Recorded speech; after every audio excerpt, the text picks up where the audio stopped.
Ayan guys, kita nyo to, itong harapan na to, familiar ba sa inyo? Ayan, ayan, pinapakita natin. Diyan, ito, Diwata Paris Overload. Nandito tayo ngayon. Kaya excited tayo kasi first time natin pumunta dito. At matitikman na natin ang Paris ni Diwata. Ayan, ito ganito pala dito ang itsura guys. Pag nandito ka, ayan, may konting pila pero hindi ganon kahaba. Ayan, kasi ngayon siguro kaya konti ang pila dahil alanganing oras. Mag-alas alauna medya na ng tanghali, lampas na ang tanghalian. Kaya siguro ko konti ang nandito ngayon. At take note guys, ang napabalitang sabi magsasara. So, ayan. Paano magsasara? Bukas naman. Ayan, oh. Bukas na bukas. May mga kumakain. At nandito tayo. Nabibidyo natin.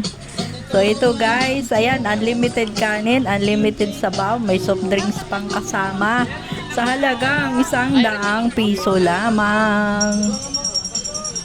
Ayan, kitang-kita nyo naman. Maraming kumakain din sa oras na ito pero hindi ganun kahaba ang pila dahil mabilis naman po ang pila. Ayan, mabilis. Ayan.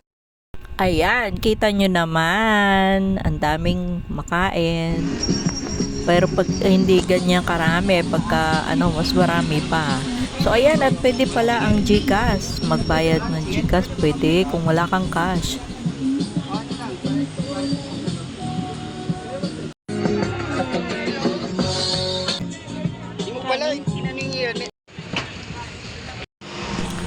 Ayan si Madam Diwata.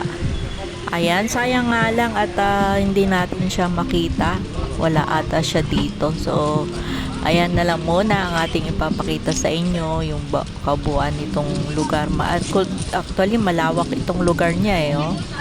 Ayan, ang lutuan nila banda roon. Dito na lang yung mga sinserve nila yung mga ready na nakakain. Ayan, kita nyo naman, nakakatikim, nakakatakam. Pag gutom ka talaga naman, matakam ka dyan. Habang nakapila ka, ayan.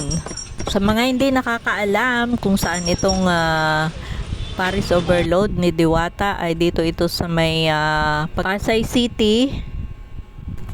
Malapit ito sa may GSIS building.